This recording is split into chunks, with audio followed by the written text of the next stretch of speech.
وسلم علی رسولہ الکریم اما بعد۔ پارہ نمبر ہے 12، رکوع نمبر ہے 2، سورہ ہود، اور آیت نمبر آج ہم پڑھیں گے 17۔ اعوذ باللہ من الشیطان الرجیم، بسم اللہ الرحمن الرحیم۔ افمن كان على بينة من ربه ويتلوه شاهد منه ومن قبله كتاب موسى إماما ورحمة أولئك يؤمنون به ومن يكفر به من الأحزاب فالنار موعده فلا تك في مرية منه إنه الحق من ربك ولكن أكثر الناس لا يؤمنون۔ اللہ تبارک و تعالیٰ ارشاد فرما رہی ہیں، افمن کانا، کیا بھلا وہ شخص جو ہو دلیل پر من ربہ، اپنے رب کی طرف سے، ویتلوہ شاہد، اور یتلو کا اصل معنی ہوتا ہے پیچھے پیچھے چلنا، اور پیچھے چلے اس کے شاہد گواہی دینے والا، منہ اللہ کی طرف سے، ومن قبلہ، اور اس سے پہلے کتاب موسیٰ علیہ السلام کی کتاب ہو، جو امام بھی ہو اور رحمت بھی ہو، اولئک یؤمنون بہ، یہی وہ لوگ ہیں جو ایمان لاتے ہیں اس پر، ومن یکفر بہ، اور جو شخص انکار کرے اس کا لشکروں میں سے، فالنار موعدہ، تو جہنم اس کا ٹھکانہ ہے، فلا تک فی مریۃ منہ، سو نہ انکار کریں تو سو نہ ہو جائیں آپ شک میں اس کے بارے میں، انہ الحق، بے شک وہ حق ہے تیرے رب کی طرف سے، ولیکن اکثر الناس لا یؤمنون، لیکن لوگوں میں سے اکثر ایمان نہیں لاتے۔ اور اگلی آیت مبارکہ کا ترجمہ بھی دیکھ لیجیے، اور اس سے بڑا ظالم کون شخص ہوگا جس نے گھڑا اللہ پر جھوٹ، اس سے بڑا ظالم کون شخص ہوگا جس نے گھڑا اللہ پر جھوٹ، اور یہی لوگ پیش کیے جائیں گے اپنے رب پر، اور کہیں گے گواہ کہ یہ وہ لوگ ہیں جنہوں نے جھوٹ بولا تھا اپنے رب پر۔ سن لو، اللہ کی لعنت ہے علی الظالمین، ظلم کرنے والوں پر۔ وہ ظلم کرنے والے کون ہیں؟ وہ لوگ ہیں جو روکتے ہیں اللہ کے راستے سے اور تلاش کرتے ہیں اس راستے میں ٹیڑھے پن کو، وَهُمْ بِالْآخِرَةِ هُمْ کافرون، اور وہ آخرت کا انکار کرنے والے ہیں۔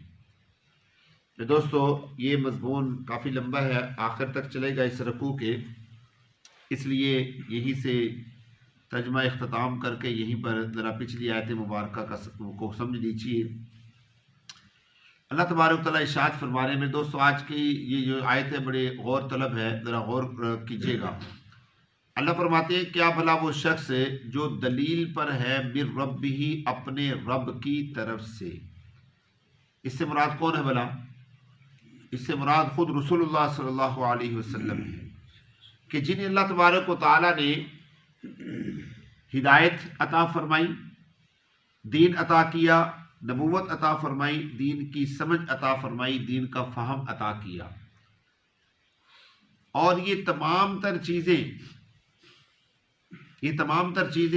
یعنی دین کا فہم، دین کی سمجھ اور ہدایت، یہ تمام تر چیزیں اللہ رب العزت نے ان کے لیے جو لفظ استعمال کیا وہ کیا ہے بینہ کا۔ کیا؟ بینہ، ذرا اس پر غور کیجئے گا۔ بینہ کس کو کہتے ہیں بھلا؟ بینہ عربی زبان میں گواہی کو کہتے ہیں، دلیل کو کہتے ہیں، کہ اللہ تبارک و تعالیٰ نے رسول اللہ صلی اللہ علیہ وسلم کو یہ تمام چیزیں بطور گواہی کے عطا فرمائی ہیں کہ آپ علیہ السلام برحق ہیں۔ آپ کے پاس قرآن کا آنا یہ بھی آپ کے برحق ہونے کی دلیل ہے، آپ کو دین کی ہدایت مل جانا یہ بھی آپ کے برحق ہونے کی دلیل ہے، آپ کو نبوت مل جانا یہ بھی آپ کے برحق ہونے کی دلیل ہے۔ اور مزے کی بات یہ ہے وَيَتْلُوهُ شَاهِدًا، اور آپ کے پیچھے پیچھے آتا ہے ایک گواہ۔ اب گواہ سے مراد کون ہے؟ اس میں مختلف اقوال ہیں، میں ایک قول آپ کو صرف بتا دیتا ہوں کہ اس سے مراد حضرت جبرائیل علیہ السلام ہیں کہ رسول اللہ صلی اللہ علیہ وسلم جہاں پر بھی گئے، جس میدان میں بھی گئے، آپ کو کہیں بھی پریشانی ہوئی کسی بھی مقام پر، اللہ تبارک و تعالیٰ نے فوراً حضرت جبرائیل کو قرآن دے کر بھیج دیا۔ بات سمجھا رہی ہے آپ حضرات؟ اب ذرا غور کیجئے گا، اللہ تبارک تعالیٰ فرماتے ہیں کہ مزے کی بات یہ ہے کہ اس نبی سے پہلے ہم نے حضرت موسیٰ علیہ السلام کو جو کتاب عطا کی ہے وہ ہے کتاب تورات۔ وہ کتاب بھی لوگوں کے لیے امام بن کر آئی اور وہ کتاب بھی لوگوں کے لیے رحمت بن کر آئی۔ ہم نے کبھی انکار نہیں کیا، پہلی آسمانی کتابوں کو مانے بغیر مسلمانوں کا ایمان کمپلیٹ نہیں ہوتا، مکمل نہیں ہوتا، بلکہ یہ ضابطہ ہے پوری دنیا کے اندر، پوری دنیا میں جتنے بھی لوگ بستے ہیں سب کے لیے تمام آسمانی کتابوں پر ایمان لانا ضروری ہے۔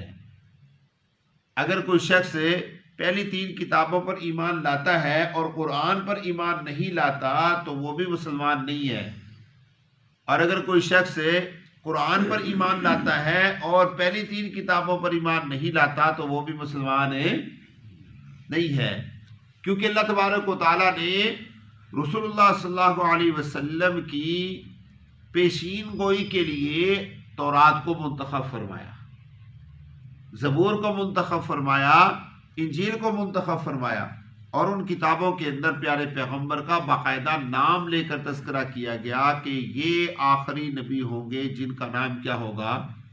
محمد ہوگا۔ اور علیحدہ بات ہے کہ وہ چونکہ سریانی اور عبرانی زبان میں تھی اس لیے وہاں پر کیا لفظ استعمال کیا جاتا ہے؟ کوئی پوچھ ہی لیتا ہے، نہیں، محمدیم، کیا نام؟ محمدیم۔ ہمارے ہاں تو پیارے پیغمبر کا نام محمد، لیکن تورات کے اندر کیا لفظ بولا جاتا ہے؟ محمدیم، یہ عبرانی زبان کا لفظ ہے، اور سریانی میں فارکلیت کہا جاتا ہے رسول اللہ صلی اللہ علیہ وسلم کو آخری نبی۔ اور مزے کی بات آپ کو ایک اور بتا دوں، چلو یہاں سے تھوڑا سی وضاحت کر دی۔ ہندی میں ابھی چند دن پہلے ہندوستان میں ایک ہندو پروفیسر تھا، جو ہندی کا پروفیسر تھا، اس نے ایک کتاب لکھی کسی شخصیت کے اوپر، تو وہ جو شخصیت تھی جن کے اوپر کتاب لکھی اس نے باقاعدہ اپنی کتابوں سے، جو ہندوؤں کی جو وید ہیں ان کی جو کتابیں ہیں سنسکرت میں، ہندی میں جو ان کی کتابیں ہیں پرانی ان کے بزرگوں کی لکھی بھی، ان کتابوں سے باقاعدہ حوالے دے کر اس نے کہا کہ جو آخری ہدایت دینے والے بزرگ دنیا میں آئے ہیں، جو شخصیت ہیں، ان کی کتابوں سے انہیں حوالے دیے، وہ محمد رسول اللہ صلی اللہ علیہ وسلم ہیں۔ یعنی تورات میں بھی حوالے موجود ہیں، انجیل میں بھی حوالے موجود ہیں، اور ہندی زبان میں جو کتابیں لکھی گئی، آپ شاید جانتے ہیں کہ آپ علیہ السلام جب دنیا پہ تشریف لائے اس وقت ہندوستان دنیا کے نقشے پر موجود تھا، اور باقاعدہ یہاں پر آبادی تھی، باقاعدہ لوگوں کا نظام تھا، بلکہ بہت سارے ہندوستان کے تاجر عرب جا کر رسول اللہ صلی اللہ علیہ وسلم سے ملاقات کر کے بھی آئے ہیں۔ اب مجھے اس کا نام بھول گیا، یعنی جو آپ علیہ السلام کا نام تذکرہ کیا گیا، پتہ نہیں کالکا اوتار اس طرح کا کوئی لفظ استعمال کیا گیا، کالکی اوتار اس طرح کا کوئی لفظ ہے، کہ وہ جو مطلب یہ ہے کیا کہتے ہیں اس کو نام ملتا ہے ان کی کتابوں کے اندر، وہ آپ علیہ السلام کا نام ہے، آپ آخری نبی ہیں۔ سمجھ آگی بات کی؟ اب میرے دوستو ذرا غور کیجئے گا کہ اتنی دلیلیں اللہ تبارک و تعالیٰ انسان کو عطا کریں، اور ایک طرف ایک وہ شخص ہے جس کے پاس کوئی بھی دلیل نہیں ہے، تو یقینی طور پہ جو آدمی پیارے پیغمبر کو ملی ہوئی اتنی دلیلوں کے باوجود آپ علیہ السلام کی نبوت کا انکار کرے گا یا آپ علیہ السلام پر ایمان نہیں لائے گا، تو پھر اس کا ٹھکانہ کیا ہوگا؟ فَالنَّارُ مَوْعِدُهُ، اللہ فرماتے ہیں پس جہنم اس کا ٹھکانہ ہے۔ پس جہنم کیا ہے؟ اس کا ٹھکانہ ہے۔ نہیں سمجھے میری بات؟ اور یہی بات رسول اللہ صلی اللہ علیہ وسلم کے لیے بھی تسلی ہے آپ علیہ الصلوۃ والسلام کو بھی تسلی دی گئی ہے کہ جب ایک آدمی راہ راست پر ہے، ہدایت پر ہے، تو اسے گمراہ لوگوں کی گمراہی سے گھبرانا نہیں چاہیے، اسے پریشان نہیں ہونا چاہیے، کبھی بھی اس کو گھبرانا نہیں چاہیے۔ وہ اپنے راستے پر چل رہا ہے، اس کو پتہ ہے کہ میں راہ راست پر ہوں، میں ہدایت پر ہوں، اس کو کبھی بھی پریشان نہیں ہونا چاہیے۔ اس لیے اللہ رب العزت نے اگلا جو لفظ بولا ہے وہ فرمایا فَلَا تَكُن فِي مِرْيَةٍ مِّنْهُ، آپ نہ ہوئیے شک میں اس کے بارے میں۔ آپ علیہ السلام کو تسلی دی نا، اِنَّهُ الْحَقُّ، اور ساتھ میں یہ بھی فرما دیا کہ یہ تمام چیزیں جو ہم نے عطا کی ہیں یہ تیرے رب کی طرف سے حق ہے، وَلَكِنَّ أَكْثَرَ النَّاسِ لَا يُؤْمِنُونَ، لیکن لوگوں میں سے اکثر ایمان نہیں لائیں گے۔ اگر اب اس وقت بھی گنتی کی جائے، دیکھا جائے تو 8.5 ارب انسان اس وقت دنیا میں موجود ہیں، ان میں سے مسلمانوں کی تعداد کتنی ہے؟ تقریباً 2 ارب کے قریب ہیں، تو اکثر لوگ تو اب بھی ایمان نہیں لا رہے، اکثر لوگ تو ایمان اب بھی نہیں لا رہے۔ اچھا ایک اور آپ کو بات بتاؤں مزے کی، رسول اللہ صلی اللہ علیہ وسلم کے زمانے میں جو تکلیفیں تھیں، جو پریشانیاں اور مصیبتیں تھیں صحابہ پر، آپ علیہ الصلوۃ والسلام مدینہ منورہ تشریف لے گئے، حالات بہتر ہوئے جب، پھر ایک وقت آیا اللہ کے پیارے پیغمبر کی حدیث کی پیشین گوئی کے مطابق کہ 30 سال تک کیا رہے گا؟ خلافت رہے گی۔ 30 سال کے بعد پھر بادشاہتیں آئیں گی جو لوگوں کو کاٹ کاٹ کر کھائیں گی۔ اگر دیکھا جائے تو اس وقت سے لے کر آج تک تکلیفیں اور پریشانیاں تو مسلمانوں پہ مسلسل آ رہی ہیں نا، کبھی کوئی تکلیف کبھی کوئی تکلیف۔ تاریخ اٹھا کر دیکھیں تو جنگوں سے بھرا پڑا ہے، خاص طور پہ اسلام کا جو نظام ہے وہ جنگوں سے بھرا پڑا ہے، لیکن اس کے باوجود بھی مسلمانوں نے محنتیں کی، قرآن کی حفاظت کے حوالے سے، حدیث کے حوالے سے، حفاظت کے حوالے سے، فقہ اور دوسری چیزوں کی حفاظت کے حوالے سے مسلمانوں نے بڑی محنتیں کی اور طرح طرح سے اس کو محفوظ کرنے کی کوشش کی۔ اب اگر موجودہ صورتحال دیکھی جائے تو یہاں پر بھی انسان کا ایمان ڈاواڈول ہوتا ہے۔ میں بڑی نکتے کی طرف بات لے کے آ رہا ہوں، انسان کا ایمان ڈاواڈول ہوتا ہے کہ پتہ نہیں ہم صحیح راستے پر ہیں یا نہیں ہیں۔ لوگ جو ہمیں کاٹ رہی ہیں، لڑ رہی ہیں، جھگڑ رہی ہیں، کبھی کہیں کبھی کہیں کبھی کہیں، حالات دیگر کو پریشانیاں بڑھتی جا رہی ہیں۔ اللہ تبارک و تعالیٰ نے جیسے رسول اللہ صلی اللہ علیہ وسلم کو ارشاد فرمایا فَلَا تَكُن فِي مِرْيَةٍ، یہ لفظ ہمارے لیے بھی ہے کہ اے میرے نبی کی امت تم بھی شک میں نہ پڑنا، کیونکہ اللہ رب العزت نے اس وقت بھی پریشانیاں اور مصیبتیں لوگوں پر آئیں طرح طرح کی، اور یہ اس وقت تک چلتا رہے گا جب تک قیامت نہیں آئے گی، جب تک حالات نہیں بدلیں گے۔ اور پریشانیوں اور مصیبتوں میں کبھی بھی اپنے ایمان پر شک نہ کرنا کہ یار ہمارا ایمان کمزور ہے، یا میں اللہ کے ہاں مجرم بن گیا، یا میں اللہ کے ہاں گناہگار بن گیا۔ نہیں، جو برحق ہوتا ہے، صحیح راستے پر ہوتا ہے، اس کے لیے پریشانیاں اور مصیبتیں آتی ہیں۔ جو صحیح راستے پر نہیں ہوتا اس کے لیے تو پریشانیاں اور مصیبتیں آتی نہیں ہیں۔ اور اس کے بعد اللہ رب العزت نے فرمایا، کیا فرمایا؟ وَمَنْ أَظْلَمُ مِمَّنِ افْتَرَىٰ عَلَى اللَّهِ كَذِبًا، اس سے بڑا ظالم کون ہوگا جس نے گھڑا اللہ پر جھوٹ۔ کتنا بڑا جملہ بولا اللہ نے، اس سے بڑا ظالم کون ہوگا جس نے گھڑا اللہ پر جھوٹ۔ یعنی ان لوگوں کو بھی فرما رہے ہیں، کافروں کو بھی فرما رہے ہیں کہ تم کیا سمجھتے ہو کہ نعوذ باللہ محمد رسول اللہ صلی اللہ علیہ وسلم کوئی جھوٹ بات گھڑ کر لے آئیں گے؟ نہیں سمجھے بات؟ تم کیا سمجھتے ہو کہ نعوذ باللہ اللہ کے پیارے پیغمبر کوئی بات گھڑ کر لے آئیں گے؟ ان کو فرمایا گیا کہ اس سے بڑا ظالم کوئی شخص نہیں ہے جو اللہ پر جھوٹ گھڑ کر لے آئے۔ ہاں، جو بھی گھڑے گا، چاہے وہ مسلمان ہے چاہے وہ کافر ہے، کوئی بھی ہے، اولئک یعرضون علی ربہم، یہ لوگ قیامت والے دن اپنے رب کے سامنے پیش کیے جائیں گے۔ وَيَقُولُ الْأَشْهَادُ هَؤُلَاءِ الَّذِينَ كَذَبُوا عَلَىٰ رَبِّهِمْ، اور کہیں گے گواہی دینے والے کہ یہ وہ لوگ ہیں جنہوں نے جھوٹ بولا تھا اپنے رب پر۔ گواہی دینے والے کون؟ آپ کے پاس ہیں فرشتے موجود ہیں جن کو آپ کیا کہتے ہیں؟ کرامن کاتبین۔ اللہ رب العزت نے قرآن پاک میں ایک لفظ ایسا بولا ہے میرے دوستو، یقین کریں میں کئی مرتبہ وہ لفظ پڑھتا ہوں، اور پڑھنے کے بعد اب میں الحمدللہ کوشش کرتا ہوں کہ یار بولوں ہی نہ۔ کئی لوگ میرے ساتھ آ کے یہاں بول پڑتے ہیں، میں چپ رہتا ہوں، میں کہتا ہوں بولوں ہی نہ۔ بول نکالنا تو آسان ہے کیونکہ زبان ہے نا، ہلکی سی ہلا دی چل گئی، لیکن اس بول کا آگے جو حساب کتاب دینا ہے وہ بڑا مشکل ہے۔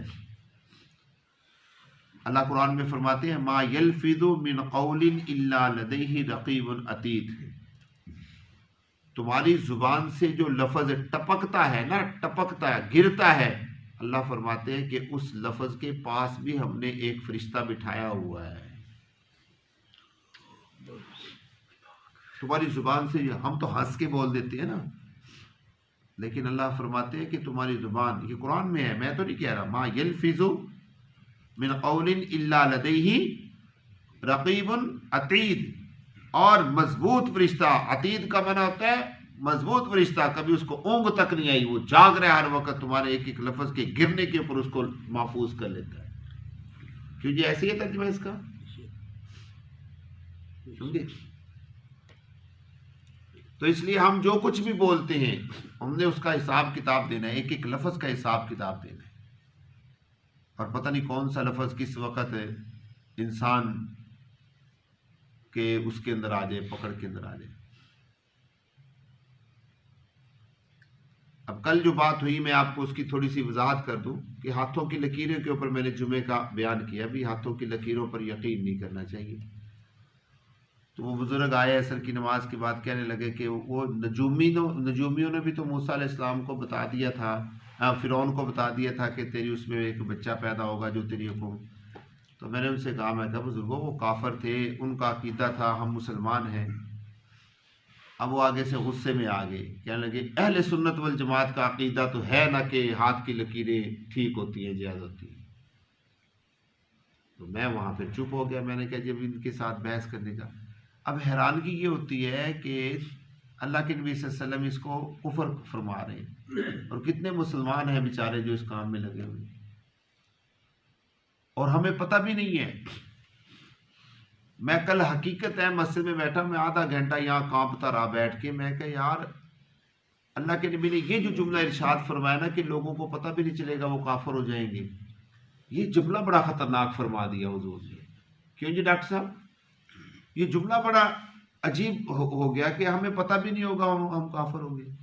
نمازیں بھی پڑھ رہے ہیں، روزے بھی رکھ رہے ہیں، زکاتیں بھی دے رہے ہیں، حجیں بھی کر رہے ہیں، سب کچھ کر رہے ہیں، اور عقیدے ہم نے بنا لیے ستاروں پر، لکیروں پر، نجومیوں پر، کاہنوں پر، جادوگروں پر۔ تو یہاں سے بیڑا غرق ہو گیا میرے دوستو۔ تو کیا فرمایا؟ اولئک یعرضون علی ربہم، یہی وہ لوگ ہیں جو پیش کیے جائیں گے اپنے رب پر۔ یہاں سے انشاءاللہ کل کی مجلس میں عرض کریں گے۔ اللہ مجھے اور آپ کو فہم نصیب فرمائے۔ الحمدللہ۔